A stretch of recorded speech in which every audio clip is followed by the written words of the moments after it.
नमस्कार, जनधारा छत्तीसगढ़ के इस खास बुलेटिन में आप सभी का स्वागत है। मैं हूं पंकज शर्मा। आइए शुरू करते हैं मेरे साथ खबरों का सिलसिला। छत्तीसगढ़ के लिए बीता रविवार तबादलों का रविवार रहा। दरअसल प्रदेश सरकार ने कल देर शाम बड़ी प्रशासनिक सर्जरी करते हुए 21 आईएएस और 2 आईपीएस समेत 6 राज्य सेवा के पुलिस अधिकारियों का तबादला किया है। आईपीएस अजय यादव को सरगुजा का प्रभारी आईजी बनाया गया है, तो आईपीएस विवेक शुक्ल को एआईजी कानून व्यवस्था की जिम्मेदारी दी गई है। इसी तरह सुखनंदन राठौड़ को एटीसी पुलिस मुख्यालय में एएसपी बनाया गया है। वहीं जिन आईएएस अफसरों के प्रभार में फेरबदल किया गया है, इनमें से 29 मंत्रालय में पदस्थ वरिष्ठ अधिकारी भी शामिल हैं।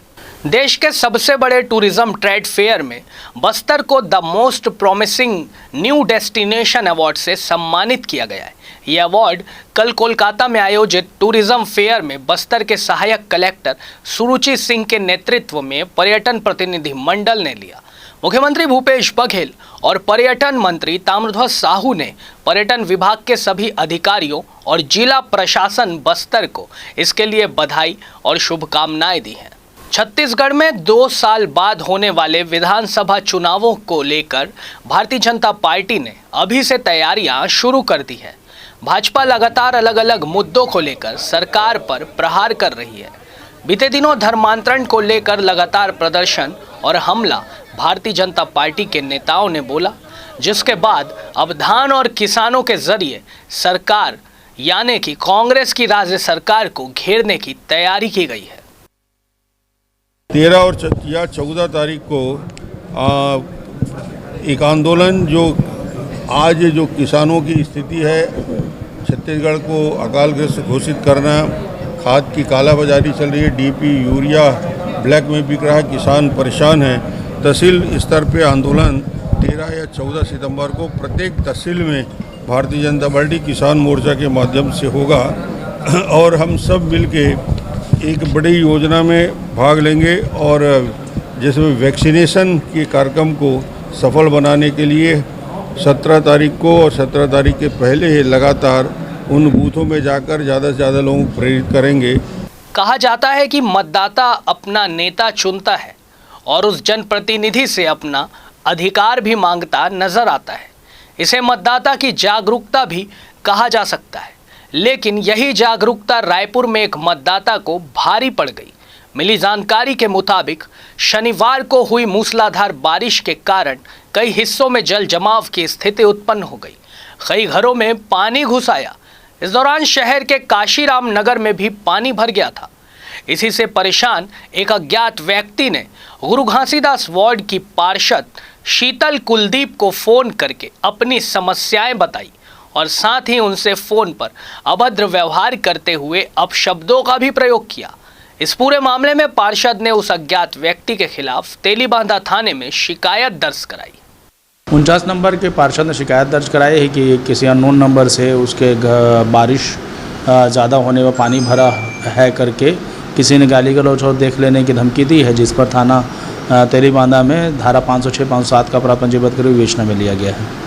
लंबे समय तक राजधानी में नए वृद्धाश्रम की स्थापना न होने के कारण आश्रम में प्रवेश लेने वाले नए लोगों को समस्या पेश आ रही थी। इन समस्याओं को देखते हुए बढ़ते कदम सामाजिक संस्था ने अवंती विहार में 60 बुजुर्गों के रहने योग्य 3 मंजिला भवन का निर्माण कराया है। बढ़ते कदम के मीडिया प्रभारी राजू झम्मानी ने बताया कि इस वृद्धाश्रम में 30 महिलाओं और 30 पुरुषों के रहने की पूर्णतया निःशुल्क व्यवस्था रखी गई है। आज रायपुर में 60 लोगों के लिए, 60 वृद्धों के लिए बढ़ते कदम संस्था के द्वारा वृद्धाश्रम खोला जा रहा है। आइए बात करते हैं संस्था के मीडिया प्रभारी राजू जी से।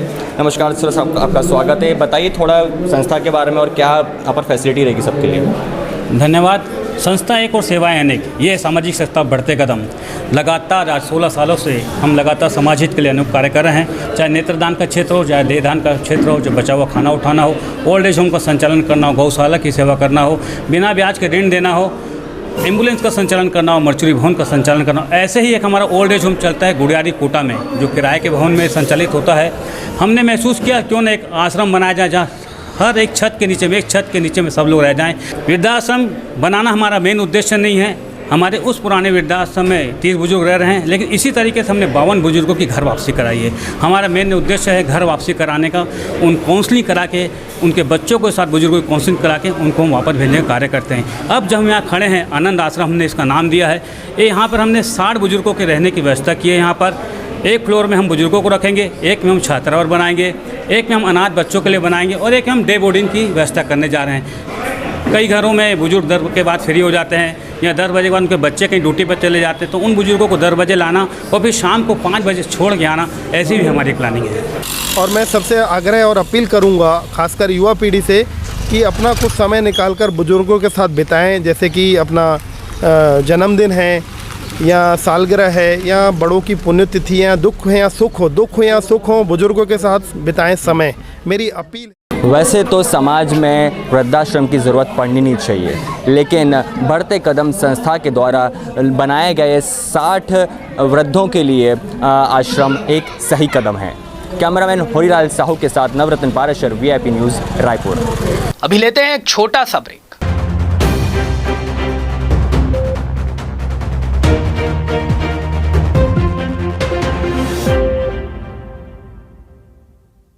हमारा लक्ष्य है खबरें जो जागरूक कर सके जनगण के मन को, खबरें जो बेबाक हो, खबरें जो निष्पक्ष हो, खबरें जिनमें सत्य की अनुगूंज हो, खबरें जिनमें बदलाव का राग हो। आइए खबरों से आवाम को जगाते हैं, झूठ को सच का आईना दिखाते हैं। देश और दुनिया की खबरों के साथ छत्तीसगढ़ की खबरों के लिए देखते रहिए VIP न्यूज़।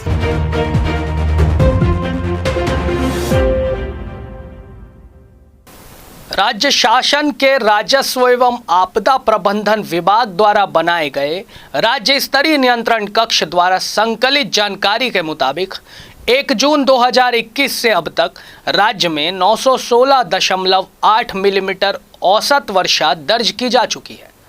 राज्य के विभिन्न जिलों में 1 जून से आज तक रिकॉर्ड की गई वर्षा के अनुसार सुकमा जिले में सर्वाधिक 1295.4 मिलीमीटर और बालोद जिले में सबसे कम 713.3 मिलीमीटर औसत वर्षा दर्ज की गई है।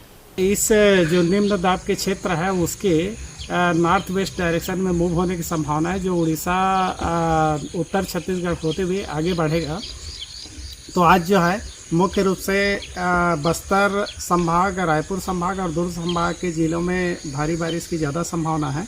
उसके अतिरिक्त है कल जो है चूँकि उत्तर छत्तीसगढ़ से गुजरेगा, इसलिए बिलासपुर संभाग और उससे लगे हुए दुर्ग और रायपुर संभाग के जिले मुख्यतः प्रभावित होने की संभावना रहेगी। और राजधानी रायपुर में नवनिर्मित बस स्टैंड से अभी बसों की आवाजाही भी शुरू नहीं हुई, मगर इसके निर्माण की गुणवत्ता पर अभी से सवाल उठने लगे हैं।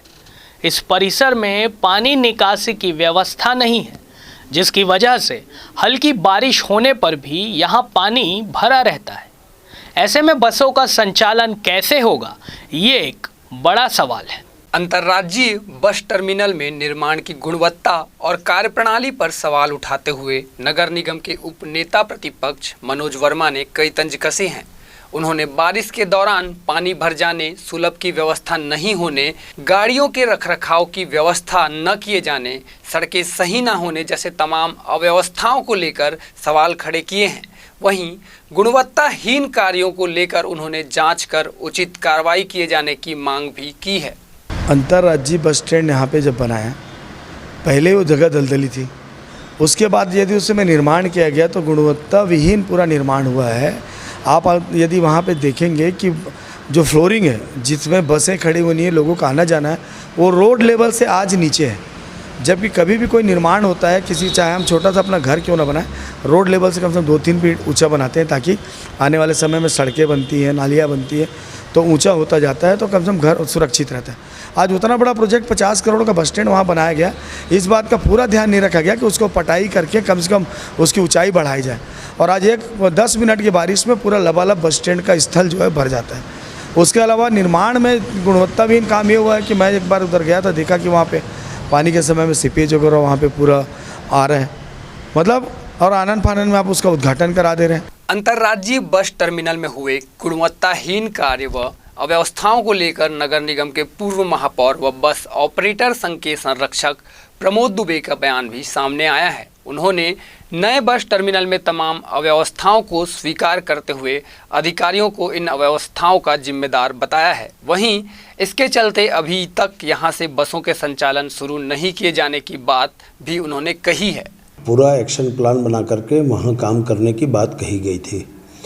उस एक्शन प्लान में अधिकारियों में आपस में मतभिन्नता, कोई निर्णय ठोस गति से नहीं लिया जाना, इसमें बहुत सारी दिक्कतों का सामना आने वाले दिनों में करना पड़ेगा कि बस चालू हो जाएगी तो बच्चों के लिए दूध की व्यवस्था करना या होटल की व्यवस्था नहीं हुई है, फल फ्रूट की व्यवस्था, और उसके अलावा जो बस के आवागमन के जो मार्ग हैं वो भी स्थायी तौर पर निर्धारित नहीं है कि जो जगदलपुर जाने वाली जो रोड है वो प्रकाश स्विमिंग पूल के पास से खंभों का एक जखीरा बना हुआ है जिसमें आए दिन दुर्घटनाएं होने की संभावना है।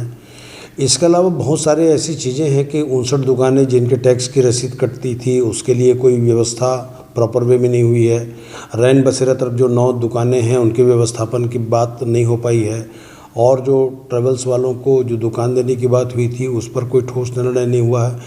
कोई भी एक संस्था जब उसको टेक ओवर की है तो उसकी जिम्मेदारी है, या तो जिस प्रकार से पुराना बस स्टैंड नए बस स्टैंड में पंडरी में शिफ्ट हुई थी तो उस समय उन लोगों को जगह दे दी गई थी कि आप अपने सुविधा अनुसार आप बना लीजिए। तो अगर उनको भी सुविधा दे दी होती कि प्लाट काट के दे दिए होते तो अभी तक के लोग बना लिए होते। बरसात में जो पानी भरी रहती है उसके संपूर्ण निकासी के लिए बड़े नालों से जोड़ना ये छोटा सा काम था, वो भी नहीं हो पाया। तो कुल मिलाकर के अधिकारियों के बीच में असामंजस्यता के चलते कोई एक ठोस निर्णय नहीं लिए जाना अनेक प्रश्नों को जन्म देता है। अंतर्राज्यीय बस टर्मिनल का लोकार्पण मुख्यमंत्री के हाथों तो करा दिया गया, लेकिन इन लोकार्पण को लेकर इतनी क्या जल्दी थी, इसे लेकर अब कई सवाल खड़े हो रहे हैं। जिस तरह इस परिसर में कई अव्यवस्थाएं निर्मित हैं जिसके चलते यात्रियों और बस ऑपरेटरों को भारी परेशानियों का सामना भी करना पड़ेगा। अब देखना ये होगा कि इन नए बस टर्मिनल में बसों का संचालन कब से शुरू हो पाता है। वीआईपी न्यूज़ के लिए अंकित मिश्रा की रिपोर्ट, रायपुर। आइए अब रुख करते हैं सीधे शुभांगी का, जो आपको दिखाएगी छत्तीसगढ़ की 36 खबरें सुपर फास्ट अंदाज में। मुख्यमंत्री भूपेश बघेल की मासिक रेडियो वार्ता की 21वीं कड़ी का कल प्रसारण हुआ। मुख्यमंत्री बघेल ने लोकवाणी में इस बार जिला स्तर पर विशेष रणनीति से विकास की नई राह विषय पर प्रदेशवासियों को संबोधित किया। उन्होंने कहा कि आज स्थानीय परिस्थितियों को ध्यान में रखते हुए समस्याओं को चिन्हांकित करना, उनके समाधान की तलाश करना, उन्हें लागू करना और जनता को राहत दिलाना ही हमारा लक्ष्य है। प्रधानमंत्री जन कल्याणकारी योजना जागरूकता अभियान की प्रदेश कार्य समिति की बैठक रखी गई। इस बैठक में अभियान के राष्ट्रीय अध्यक्ष अनित कौशिक के अलावा भाजपा सांसद विजय बघेल, प्रदेश संयोजक सच्चिदानंद उपासने सहित कार्य समिति के सदस्यगण उपस्थित रहे। जानकारी देते हुए इस अभियान के राष्ट्रीय अध्यक्ष अनित कौशिक ने बताया कि इस बैठक में जागरूकता अभियान के क्रियान्वयन के संबंध में चर्चा की गई कि किस तरह से आम जनता को प्रधानमंत्री नरेंद्र मोदी द्वारा किए गए तमाम कार्यों से अवगत कराया जाएगा। इसी के साथ ही प्रदेश संयोजक सच्चिदानंद उपासने ने उन सभी योजनाओं की जानकारी दी है जिन्हें जनता तक पहुंचाने के लिए ये अभियान चलाया जा रहा है। राजधानी रायपुर में एक बार फिर कोरोना टीकाकरण की रफ्तार घट गई है। जिला प्रशासन ने एक दिन में करीब 28,000 लोगों के टीकाकरण का लक्ष्य रखा था। पिछले 2 दिनों में केवल 10,388 लोगों को ही टीका लग पाया। इससे पहले तीज व गणेश चतुर्थी के दिन 6,000 से भी कम लोगों का टीकाकरण हुआ था। इन 2 दिनों के बाद आंकड़े बढ़े जरूर, लेकिन लक्ष्य तक नहीं पहुंच पाए हैं। बढ़ती महंगाई के विरोध में कल कांग्रेस के कार्यकर्ताओं ने रायपुर के भारत माता चौक में अनोखा प्रदर्शन किया। कार्यकर्ताओं का कहना है कि जब से केंद्र में नरेंद्र मोदी की सरकार आई है तब से महंगाई लगातार बढ़ती ही जा रही है।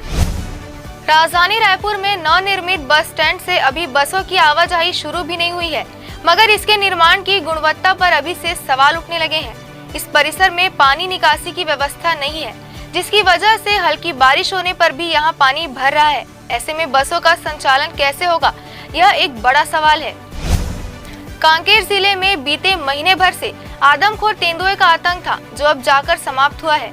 मामला कांकेर के चारमा वन परिक्षेत्र के अंतर्गत पलेवा और भैंसा कट्टा गांव का है, जहां महीनों से तेंदुए ने आतंक मचा रखा था। बीते दिनों पलेवा और भैंसा कट्टा गांव के एक बुजुर्ग और एक महिला को भी उसने अपना शिकार बनाया था, जिससे लोग दिन में भी खौफजदा रहते थे।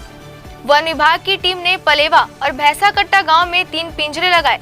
उन पिंजरों की सहायता से 2 आदमखोर तेंदुओं को पकड़ने में सफलता हासिल की।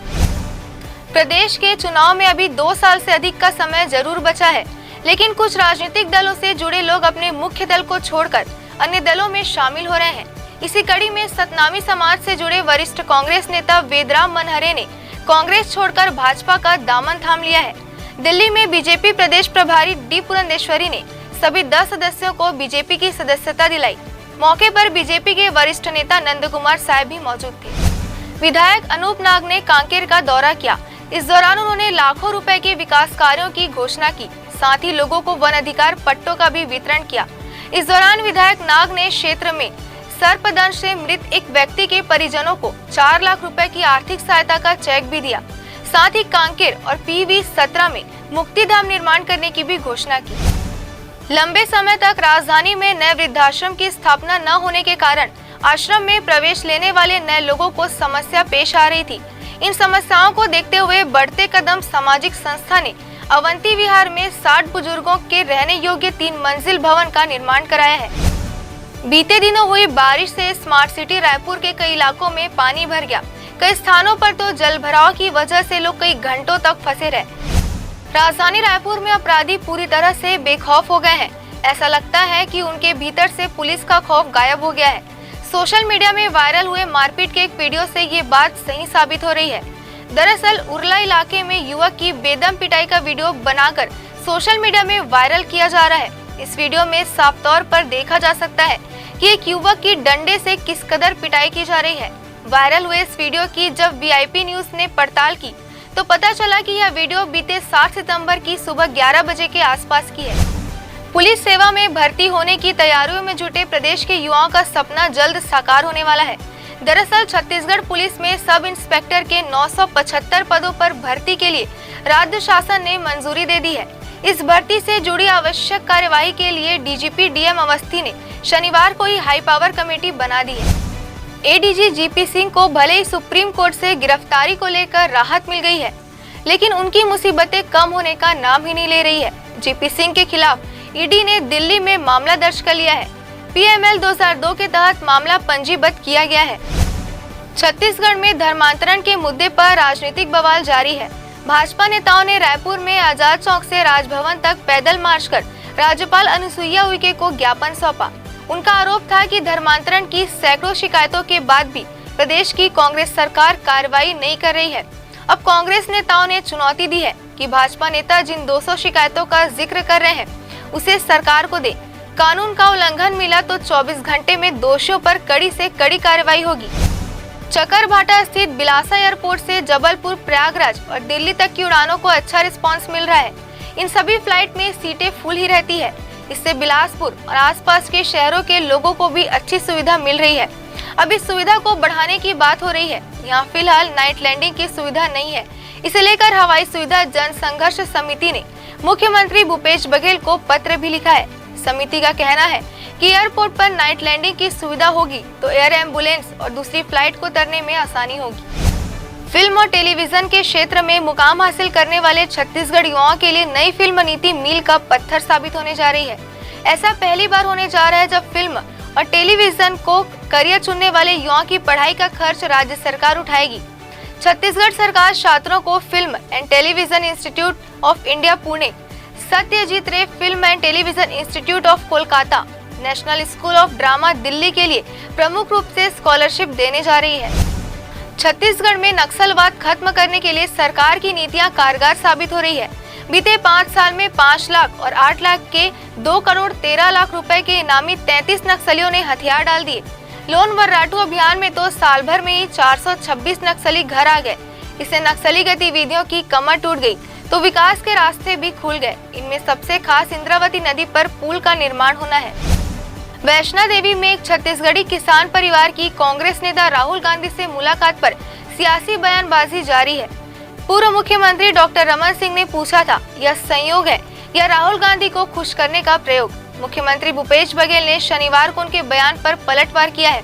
उन्होंने कहा है कि कोई तारीफ कर रहा है तो रमन सिंह को तकलीफ क्यों हो रही है। बिलासपुर में कोरोना संक्रमण की पहली लहर के दस्तक के साथ दुर्ग अजमेर एक्सप्रेस ट्रेन के थमे पहिए आज से चलने लगेंगे। महत्वपूर्ण के साथ यात्रियों के लिए सुविधाजनक ट्रेन होने के कारण यात्री इसके परिचालन शुरू होने का इंतजार कर रहे थे।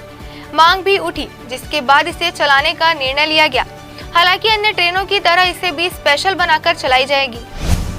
बिलासपुर में जोनल स्टेशन में दूसरे राज्यों से पहुंचने वाले यात्रियों की कोरोना जांच पहले से कमजोर हो गई है। 7 से 8 कर्मचारियों की जगह बामुश्किल 1 या 2 कर्मचारी ही नजर आ रहे हैं।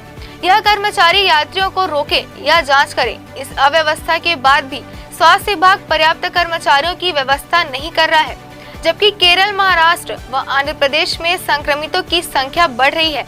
इन तीनों राज्यों से सीधे बिलासपुर के लिए ट्रेन है। यात्रियों की आवाजाही जारी है।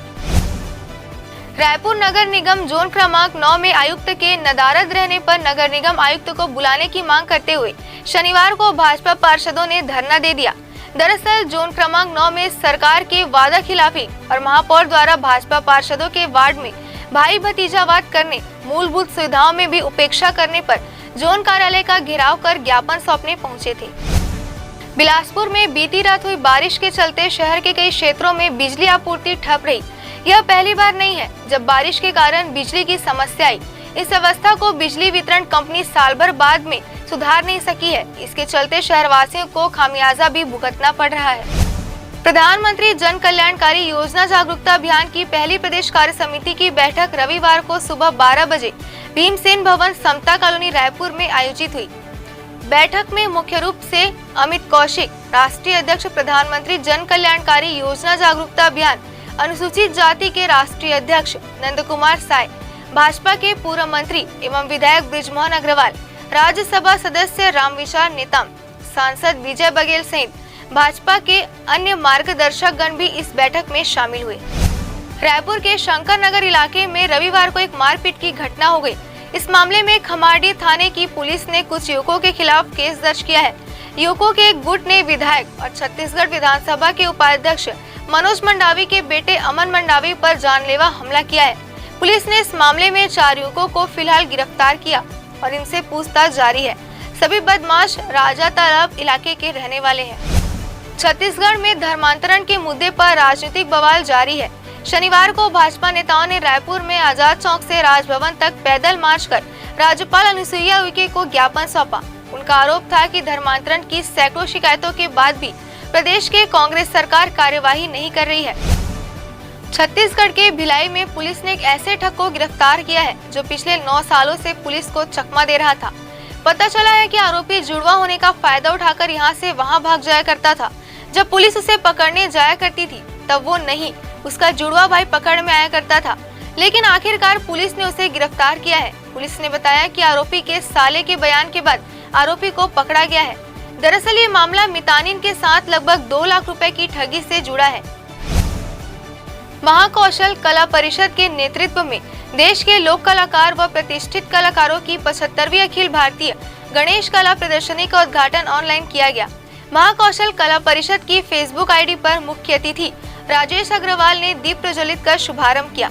कला प्रदर्शनी केपी शर्मा महाकौशल ललित कला महाविद्यालय, पर्यावरण ग्रीन सोसाइटी, शासकीय नागार्जुन स्नातकोत्तर विज्ञान महाविद्यालय, लायंस क्लब के सहयोग से आयोजित की गई थी।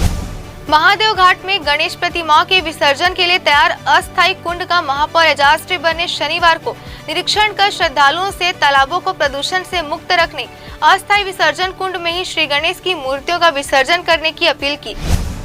छत्तीसगढ़ प्रदेश बैडमिंटन संघ के तत्वाधान में यूनियन क्लब रायपुर द्वारा आयोजित राज्य स्तरीय ग्रैंड कप बैडमिंटन प्रतियोगिता समापन और पुरस्कार वितरण हाउसिंग बोर्ड अध्यक्ष कुलदीप सिंह जुनेजा, यूनियन क्लब अध्यक्ष गुरुचरण सिंह होरा और यूनियन क्लब के महासचिव के वरिष्ठ बैडमिंटन खिलाड़ी गिरीश अग्रवाल के आतिथ्य में संपन्न हुआ। सभी अतिथियों ने विजेता और उप विजेता खिलाड़ियों को स्मृति चिन्ह और पुरस्कार राशि देकर सम्मानित किया। कुशाभाऊ ठाकरे पत्रकारिता एवं जनसंचार विश्वविद्यालय में संचालित स्नातक स्तरीय पाठ्यक्रमों में रिक्त स्थानों पर प्रवेश की तिथि बढ़ा दी गई है।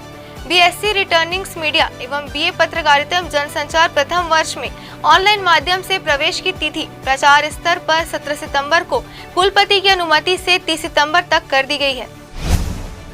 उत्तराखंड, कर्नाटक और गुजरात में 6 महीने में बीजेपी ने 4 मुख्यमंत्री बदल दिए हैं। इसी बीच छत्तीसगढ़ में भी बयानबाजी शुरू हो गई है, जहां प्रदेश कांग्रेस संचार विभाग के अध्यक्ष शैलेश नितिन त्रिवेदी ने कहा कि अगला नंबर शिवराज सिंह चौहान का है और ये छत्तीसगढ़ के भाजपा नेताओं के लिए खतरे की घंटी है। पलटवार में भाजपा प्रवक्ता अनुराग अग्रवाल ने कहा कि कांग्रेस प्रवक्ता भाजपा की छोड़ कांग्रेस की चिंता करें। जितने राज्यों में हमने मुख्यमंत्री बदल दिए, उतने राज्यों में कांग्रेस अब बची नहीं है। राजधानी रायपुर में खंड वर्षा के लंबे समय बाद पूरे रायपुर में झमाझम बारिश हुई है। इस बारिश ने शहर के सड़कों से लेकर गलियों और घरों तक को लबालब कर दिया। बता दें कि लंबे समय से बारिश नहीं होने के कारण किसान चिंतित थे और सूखा घोषित किए जाने को लेकर सरकार भी तैयारियों में जुट गई थी। लेकिन पिछले दिनों हुए बारिश के बाद आज फिर मौसम वैज्ञानिक बारिश होने की संभावना जता रहे हैं। मौसम वैज्ञानिक HP चंद्रा ने बताया कि बंगाल की खाड़ी और आंध्र प्रदेश, दक्षिण तटीय उड़ीसा में एक सिस्टम बना हुआ है, जिसके चलते बस्तर, रायपुर और दुर्ग संभाग के जिलों में भारी बारिश की संभावनाएं बनी हुई है। और इस बुलेटिन में फिलहाल इतना ही। जाते जाते रानी के साथ देखिए हमारी एक खास प्रस्तुति। नमस्कार, जनधारा छत्तीसगढ़ के इस खास कार्यक्रम में आप सभी का स्वागत है। मैं हूं आपके साथ रानी साहू। आज हमारे साथ एक ऐसी हस्ती जुड़ने वाली हैं जिन्होंने अपना सफ़र एक छोटे से गांव से शुरू किया और आज वह अपनी कलम से मध्य प्रदेश और छत्तीसगढ़ ही नहीं बल्कि पूरे हिंदुस्तान में अपनी लेखनी का लोहा मनवा चुके हैं। जी हाँ, हमारे साथ हैं लेखक अमन कबीर। सर, सबसे पहले आपका बहुत बहुत स्वागत है हमारे इस कार्यक्रम में। मैं शुक्रगुजार हूँ VIP न्यूज़ का। सर, पहला सवाल आपसे ये है कि आपके जर्नी की शुरुआत कहाँ से और कैसे हुई? यूनी से मैंने जो है अपनी ज़िंदगी की शुरुआत करी, थिएटर की शुरुआत करी और वहीं पे मैंने इनिशियल थिएटर किया, शुरुआती थिएटर वहीं पे किया। उसके बाद फिर भोपाल में मैंने किया। आलोक चैटर्जी, हबीब तनवीर साहब उस वक्त हयात थे। हबीब तनवीर साहब, नज़ीर कुरैशी, निज़ाम पटेल, संजय मिश्रा साहब, संजय उपाध्याय साहब, राजू जी, इन तमाम लोगों के साथ थिएटर करता रहा। फिर नागपुर आया तो नागपुर में जो है कि इनिशियल स्टार्ट जो हुआ फिल्म का वो नागपुर में हुआ। इसके साथ ही हम आपसे जानना चाहेंगे कि आपने किन किन फिल्मों में अभी तक काम किया है? मैं अमूमन 250 डॉक्यूमेंट्रीज लिख चुका हूँ। उसमें से 50 डॉक्यूमेंट्रीज मैंने डायरेक्ट करी हैं और बहुत सारी फिल्में हैं, गाने तो बहुत सारे हैं, मैं खुद गिना नहीं पाऊंगा। आपने गणेश चतुर्थी पर बहुत ही खूबसूरत एक वीडियो बनाया है, उसके बारे में हमें कुछ बताना चाहेंगे आप? मैं खानका में था और खानका में हुजूर के पास बैठा था, तो हुजूर के सामने मैंने लिखा। और प्रीत जो हमारे म्यूज़िक डायरेक्टर साहब हैं, तो वो हारमोनियम लेके अपने घर में बैठे हुए थे, दादा अभी बना के दीजिए। तो वो उस वक्त हो गई, हुजूर का करम था। मैं तो डरा हुआ था, एक्चुअली में पैसे भी नहीं थे कि पैंडेमिक के बाद कैसा करेंगे, समझ में नहीं आ रहा था। संगीता मैम ने बहुत सपोर्ट किया। संगीता मैम ने जो है कि वो पैसे पहुंचाए और संगीता मैम ने उस गाने को इज्जत बख्शी। तुम प्राणदाता हो, बुद्धि प्रदाता हो, तुम सृष्टि पर वरदान हो। इसके साथ ही हमारा आपसे सवाल है कि आप हाल ही में कॉइन मीडिया से जुड़े हुए हैं, तो उसके बारे में आप कुछ बताएंगे हमारे दर्शकों को? कॉइन मीडिया का बेसिक कंसेप्ट जो है कि वो जो कलाकार पलायन करके जाते हैं छोटे शहरों से, उनको हम सहेज के रखें। क्योंकि जिस ज़माने में मैं मुंबई गया तो हमारे सिवनी में तो सिनेमा होता नहीं था, और जाहिर सी बात है कि आपको सिनेमा करना है या थिएटर करना है तो आपको भोपाल जाना है या मुंबई जाना है या नागपुर जाना है, तो वो आपका एक करना ही पड़ेगा आपको। लेकिन आज वक्त बदल गया है, तो आज हम जो है कि सिनेमा को अपने घर पे ला सकते हैं। आज छत्तीसगढ़ में बहुत अच्छा काम हो रहा है, नागपुर में बहुत अच्छा काम हो रहा है, भोपाल में बहुत अच्छा काम हो रहा है। 22 फिल्में अभी लगातार शूट हो रही है भोपाल में। तो ऐसे बच्चों को हम सहेजना चाहते हैं, यही कॉइन का काम है। हमारे जैसे बहुत सारे लेखक हैं, हमारे जैसे बहुत सारे एडिटर्स हैं, तो संगीता शाह जो है वही चाहती हैं कि हमारे छत्तीसगढ़ का, महाराष्ट्र का, मध्य प्रदेश का टैलेंट कहीं बाहर ना जाए, घर से बाहर ना जाए, उनको यहाँ पे काम मिले। सो बहुत बहुत धन्यवाद आपका हमसे जुड़ने के लिए।